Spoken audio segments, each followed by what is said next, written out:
Breaking overnight, Bernie Sanders takes the Granite State. It's on to win the Democratic nomination, and together. Pete Buttigieg a strong second. We will win the White House. And Amy Klobuchar leaps into the top tier with a surprise finish in third. Hello, America. I'm Amy Klobuchar, and I will beat Donald Trump. Elizabeth Warren falls well short of the pack. Americans in every part of the country are going to make their voices heard. That's right. And Joe Biden falls all the way to fifth, but vows to fight on. It ain't over, man. We're just getting started. As two candidates call it quits. All eyes now on Nevada and South Carolina. Our political team breaks down what happened and what to expect. The latest on the coronavirus, 39 new cases confirmed on that quarantine cruise ship, and now an official monitoring those passengers coming down with the virus.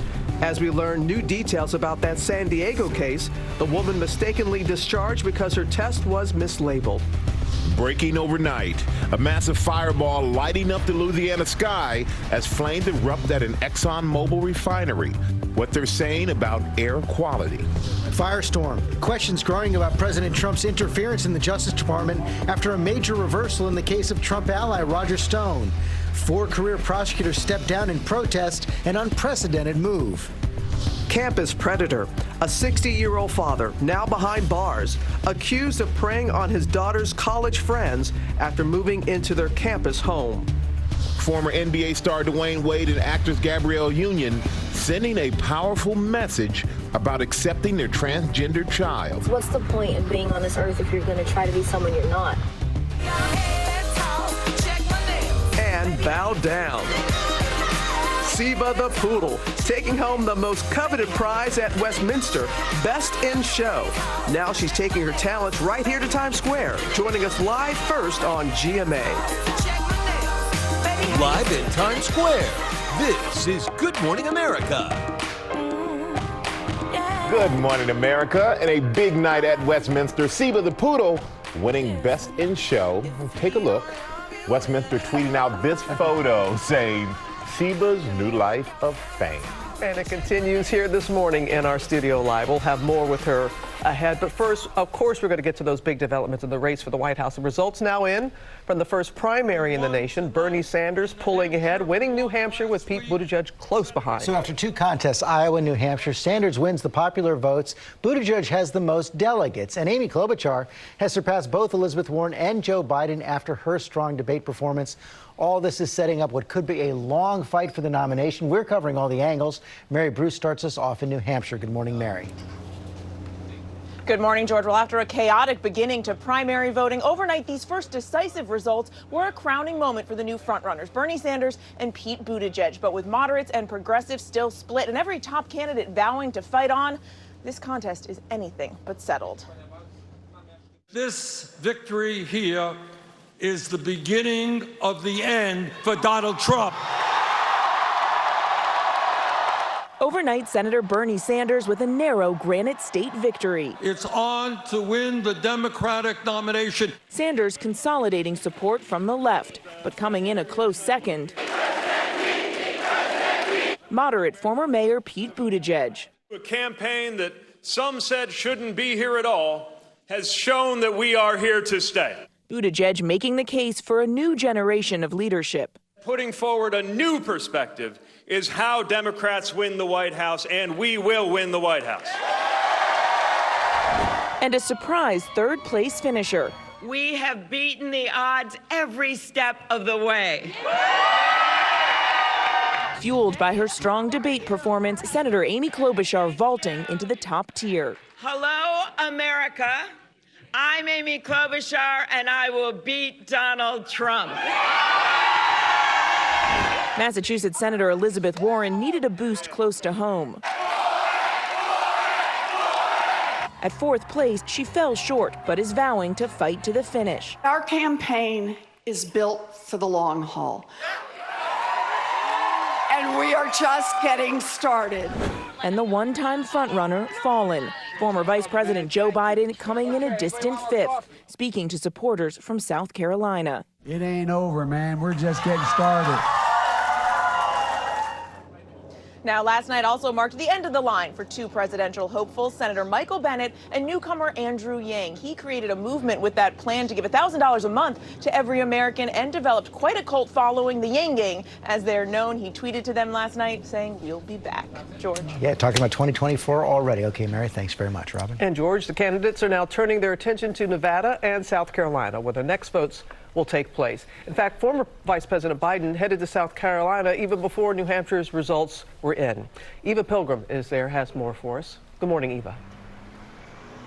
Good morning, Robin. Yeah, Joe Biden left New Hampshire before the polls even closed, coming here to South Carolina. His campaign says the idea that you can draw any conclusion after these first two contests rules out a lot of minority voices who haven't had a chance to weigh in yet. That is why he came to South Carolina, to make sure those people know their voices matter and that he is listening, telling the crowd here it ain't over.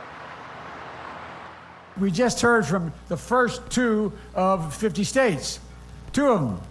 Not all the nation, not half the nation, not a quarter of the nation, not 10%, two. Now where I come from, that's the opening bell, not the closing bell. South Carolina is supposed to be their firewall. He had been leading in polls here, had been leading among African-American voters here, and now there's a real pressure for the former VP to perform here. The Biden campaign had said pretty much all along that they didn't think he'd win in Iowa or New Hampshire, that his road to the nomination runs through South Carolina and those Super Tuesday states. But you have to imagine, George, they were hoping for better than a fourth-place finish in Iowa and a fifth-place finish in New Hampshire, George. Yeah, it's such a dramatic fall. Okay, but thanks very much. Let's bring in our chief political analyst, Matthew Dunn. Let's start right there with Joe Biden. He's been the front runner all year long, fourth in Iowa, fifth in New Hampshire. One of the questions is going to be, can he actually make it to South Carolina? Well, yeah, he was the front runner, but a very weak front runner in the course of this race, and we obviously know what happened in Iowa in this. I think as of today, there is no front runner in this race, which is fascinating because we've had two of the most important contests. Well, Bernie will say he's won the first popular vote in the first two states. But then Pete will argue that he won more delegates in Iowa and he tied for delegates last night and just become a delegate race. I think it's very, very difficult for Joe Biden going forward in this. We haven't seen a South Carolina poll in the race yet. But I think it's really, really hard for him to keep any and move any momentum in this and convince voters that he can win. Yeah, and he would have to win South Carolina to go on to Super Tuesday, which is setting up to be such a big day right now. March 3rd, a third of the delegates at stake, and if Bernie Sanders has a big day then, it will be hard to overtake him in the delegates. Well, the magic number I think everybody needs to focus on is 1,991, which is the delegates you need to win on the first ballot victory. It looks more and more likely that no one's going to get to that number because of how divided the race is. And then when you arrive at Super Tuesday, the billionaire is sitting there spending lots and lots of money. Mike Bloomberg sitting there spending lots and lots of money, looking like he could get a cache of delegates on that day. It really is. Charles Darwin's birthday is today, and I was thinking of a quote in this race about it. It's not the strongest that survive or the most intelligent, but the ones most adaptable to change. And whatever candidate can adapt to this change in this environment is the one that's going to win. It is a real scramble right now. Matthew Dowd, thanks very much. Michael? All right, thank you, George. Now to the coronavirus emergency. Cases spiking to more than 45,000 worldwide. But some good news this morning. Nearly 200 people quarantined in California are now free, celebrating their release by throwing their masks in the air. Will Carr's in San Diego with all the latest. Good morning, Will. And Michael, after the past couple of weeks, it is great to see that celebration. But here in San Diego, there is real concern after a woman who tested positive was transferred from a hospital to this air station by mistake. It comes as the coronavirus has a new name, a name you're going to be hearing a lot. This morning, the World Health Organization says the coronavirus epidemic, now known as COVID-19, could have a catastrophic impact on the world. A virus can have more powerful consequences than any terrorist action. More than 45,000 confirmed cases worldwide. On that quarantine cruise ship off the coast of Japan, 39 more passengers sickened with the virus. That brings the total to 174. Making it the largest cluster of cases outside mainland China. Today is day 6. We haven't been feeling, our appetite has gone away. Melanie and John Herring have been trapped in their cabin. They don't have access to a window and can only get fresh air once every 4 days. Even worse, John's temperature spiked to 103 degrees. He got a great big bucket of ice and then We're doing cold compresses on John. The potentially deadly virus jumped from that ship to the shore after a Japanese health worker inspecting the passengers tested positive. In the United States, 13 people have been infected. We're learning more details about the latest. A woman quarantined in San Diego at Marine Corps Air Station. The patient was one of around 800 who evacuated Wuhan, the hot zone for the epidemic. She arrived at Miramar last week and quickly showed symptoms. She was initially taken to the hospital, but then discharged and allowed to return to the base after a labeling mix-up made those in charge think she tested negative. Authorities caught the mistake Sunday, and she was rushed back to the hospital. Despite that mistake, authorities say this community has nothing to worry about. As for the new name, COVID-19, which doesn't exactly roll off the tongue, the World Health Organization says they picked that specifically to avoid any stigmas. Robin. All right, Will, thank you. Now to the firestorm over the Roger Stone case. Top officials in the Department of Justice moved to lighten the sentencing recommendations of career prosecutors. This after President Trump publicly criticized their call for a lengthy jail term. The 4 prosecutors have quit the case in protest, one even resigning from the Justice Department. Our senior national affairs correspondent Terry Moran is at the White House with that story for us. Good morning, Terry. Good morning, Robin. Roger Stone is one of the president's closest associates, a longtime friend, but a jury convicted him of obstructing justice and witness tampering, so he's a felon. Throughout that trial, he was scornful and defiant, almost as if he knew he had friends in high places. This morning, the big question in Washington: did President Trump pressure Justice Department prosecutors to propose a lenient prison sentence for his longtime friend and advisor, Roger Stone? Trump denies it. I'd be able to do it if I wanted. I have the absolute right to do it. I stay out of things to a degree that people wouldn't believe, but I didn't speak to him. But the president did lash out at the 4 prosecutors on the case who recommended to a judge that Stone serve 7 to 9 years in prison for witness tampering, lying to Congress, and obstructing a congressional investigation into Russian interference in the 2016 election. I thought the recommendation was ridiculous. I thought the whole prosecution was ridiculous. And Trump doubled down on Twitter, calling the recommended sentence horrible and very unfair. And he declared that this miscarriage of justice cannot be allowed. So just hours later, in a surprise move, the Justice Department abruptly changed course, withdrawing the recommended sentence. A senior justice official echoing Trump, calling it extreme and excessive. And then a true shocker. All 4 prosecutors announced they were quitting Stone's case, a protest without precedent in department history. Finally, a new prosecutor came in and told the court 7 to 9 years for Stone would not be appropriate. These are stunning developments. The president is up and tweeting about it. Congratulations, he says, to Attorney General Bill Barr for taking charge of a case that was totally out of control and perhaps should not even have been brought. Okay, Terry, stand by. I want to bring in our Chief Justice correspondent, Pierre Thomas, for more on this as well. And Pierre, let me begin with you. Let me underscore what Terry said in his piece. This is totally unprecedented. The top justice official stepping in after the sentencing is filed, and then all 4 career prosecutors step aside from the case in protest. And this is not the only example of top justice officials bending in the president's direction. Well, George, I've covered the Justice Department more than 20 years. I've never seen anything like this. Trial attorneys going to the court, making a recommendation, and then the Justice Department saying that they were essentially wrong, excessive in their recommendation, George. And Terry, let me bring in, this is against the backdrop of the president being acquitted on impeachment last week. And in the meantime, not only is he congratulating William Barr, he's attacked the prosecutors in the case over tweet. He's attacked the judge in the case. He's fired career officials who testified in the impeachment trial. We're seeing a campaign of retribution, a president unleashed. He certainly is. He's always been a president who tests the limits of presidential power. And in Bill Barr, he now has an attorney general who again and again, as Pierre says, has demonstrated a willingness to run the Justice Department and run specific cases in ways that work for the president's personal and political interests. And Pierre, let me bring this back to you. Has the Justice Department provided any evidence at all that this wasn't in response to the president's tweets, the president's public calls?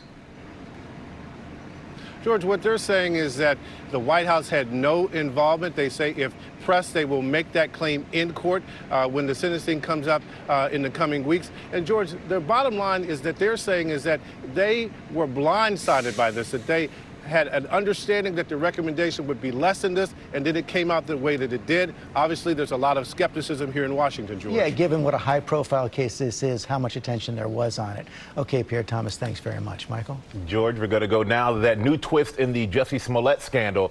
A special prosecutor is now indicting the actor who is accused of making up the story of his racially motivated attack. Alex Perez joins us now from Chicago with more. Good morning to you, Alex.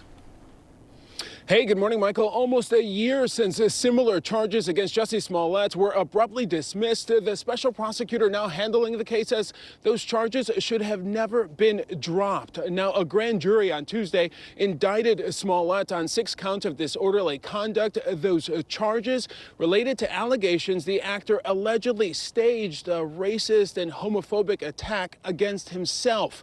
Now, his attorneys argue this is about politics, not justice. He's due back in court on these new charges February 24th. George? Okay, Alex, thanks very much. We're going to turn now to that massive fire in Baton Rouge. Flames erupted in an ExxonMobil refinery in Louisiana. You see it right there overnight. They were seen miles away, and firefighters battled to contain the blaze. The public information officer says it is now under control, and there are no reports of injuries. Hazmat is monitoring the air quality, and an investigation is underway. Robin? And George, now to the brand new Westminster winner, Seba, the standard poodle, named Best in Show, beating out nearly 3,000 other dogs. The first standard poodle in nearly 30 years to take the title. She's going to join us live ahead. I love when we say that about a dog. Dog's going to join us live ahead. But Gio Benitez, you've got that story for us right now. Details for us. It was a fun night, Robin. Good morning to you guys. Good morning. Yeah, more than 2,600 dogs entered the Westminster Kennel Club Dog Show. 7 stood above the rest, winning their groups and earning a chance to compete for that coveted crown. Best in Show. Take a look. Whether it was Bourbon the Whippet, Whip it good, or Conrad the Sheepdog, he's just perfection going around. The top dogs gave it their all. Ladies and gentlemen, this is the moment you've been waiting for. Like a dog with a bone, Bono the Havanese returned to the finals for the 2nd year in a row. That is a flashy Havanese. But this year, it was Daniel who captured the crowd's heart, attempting to become the first Golden to win Best in Show.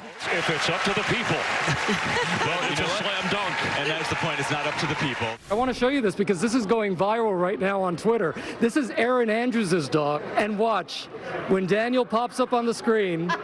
Smart dog. But in the end, the night belonged to Seba, the standard poodle. Yes! Seba takes it all. And you know, I learned something last night about Seba. Really loves chicken, And so before one of these contests, they couldn't find any chicken. So the owners ran over to McDonald's and they got some chicken sandwiches, and not just any chicken. They want grilled chicken. That's it. Seba will only eat grilled. All right, we'll find out. We'll ask her. I hope we have some grilled chicken here for when she comes in. We are following a lot of other stories this morning, including a powerful message from Dwayne Wade about his child coming out as transgender. Absolutely beautiful what they did. And what a student is now saying about this terrifying school bus crash. Thankfully, everyone's safe after their bus flips over. But first, let's go to Ginger. Ginger? Homes in Alabama cut off by all of that heavy rain, and tornadoes and damaging winds possible today. Let's get to the stormy cities, brought to you by Amazon. This is Desert Creek Honey, an artisan honey maker on Amazon. This is the owner, Blake, with his 8 million coworkers.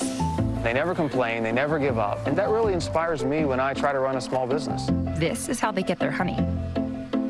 This is Blake, walking like a boss because he is a boss of his own business. More than half of everything sold on Amazon comes from small and medium-sized businesses like Desert Creek Honey, and you can find them on Amazon. Not a bad day today after rain every day this week. Much of your Wednesday here is going to be dry. Rain returns very late after about 4 or 5 p.m. So even a chance of a little bit of filtered sunshine the mid part of the day. 48 degrees at 1 o'clock. Temperatures will be also in the lower to mid 40s overnight. Some showers for your evening, some showers overnight. Rain ending about noon to 2 p.m. tomorrow. 61 your high on Thursday, but very cold for Valentine's Day. Temperatures will be in the 30s for the first part of the weekend. The most hydrogen peroxide in a whitening toothpaste removes 10 years of yellow stains from your teeth. That's like all the way back to 20.